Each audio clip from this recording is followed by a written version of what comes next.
Hey, what's going on? You know who it is. You know what it is. All right, you guys, peep game. All right, so just got through watching 28 Years Later.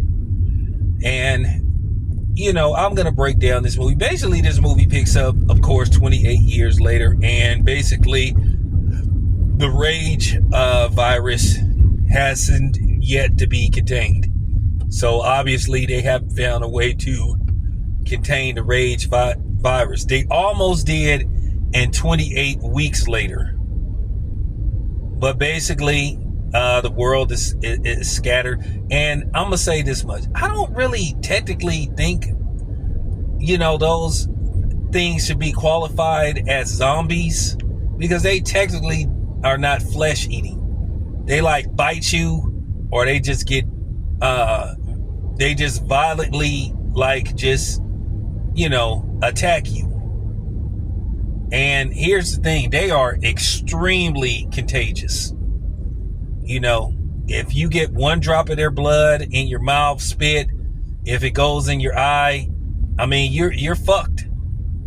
And here's the thing, you're gonna turn, and here's the thing, it's none of this, it take like about 6 or 7 hours or something like that. Nah, I'm talking about you pretty much turn instantly.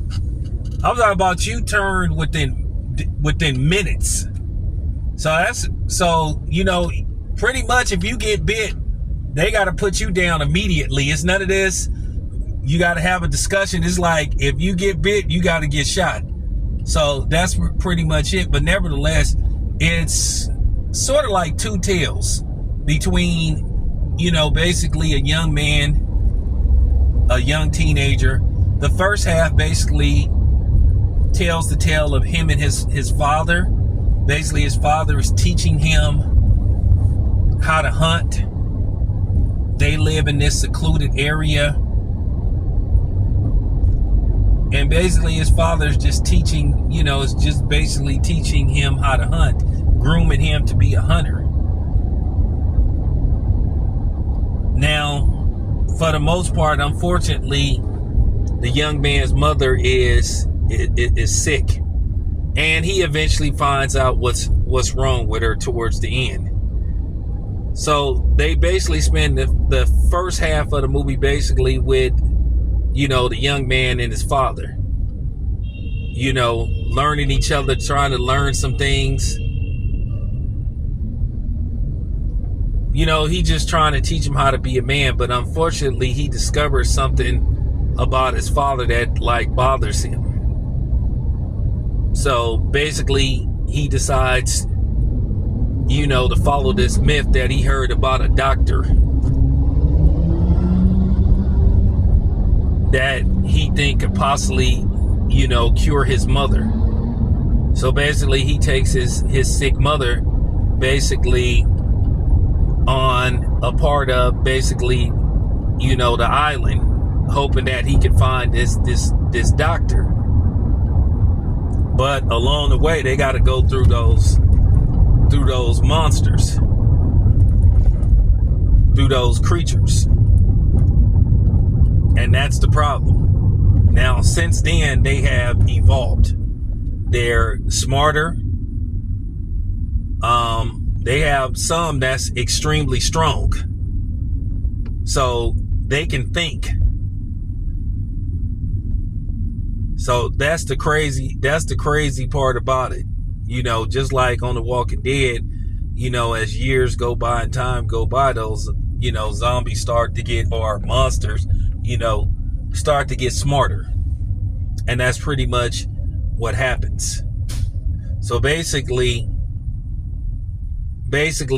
a surprise happens like maybe the last 30 minutes of the film. And basically the young man is, left to care for himself. But at the same time, as he's separated from his father decides to go find him.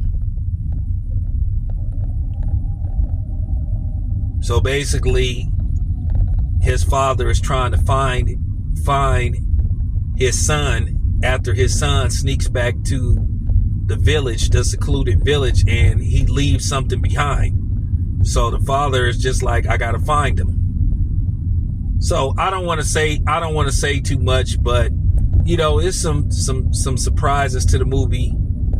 Now, if you've seen the first ones, the second one was very fast paced. You know, lots of action, you know, lots of running and all this kind of stuff. This one, it's up and down, but you know, it builds up towards, you know, somewhat the end, but then basically it's setting up the next installment, which is going to be called the Bone Temple, if I'm not mistaken, because they have another film coming out like in January. So they shot both of the films back to back. And I did research, and they saying that they shot this movie entirely, or for the most part, with iPhones. And I was like, oh wow, that's pretty amazing. But people been telling me that they can do that, and that iPhones have the technology to do that kind of stuff. I'm talking about, this is a full-fledged movie that's playing in the theaters.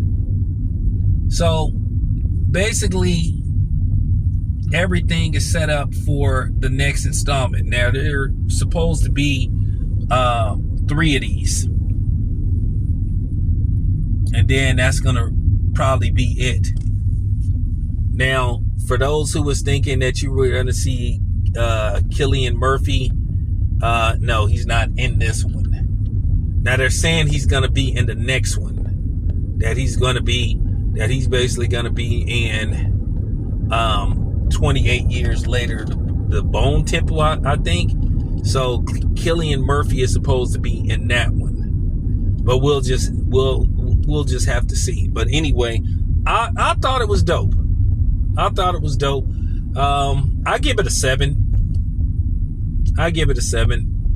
It has a running time of around maybe an hour and maybe 53 minutes or something. And no, there is no mid-credit or post-credit.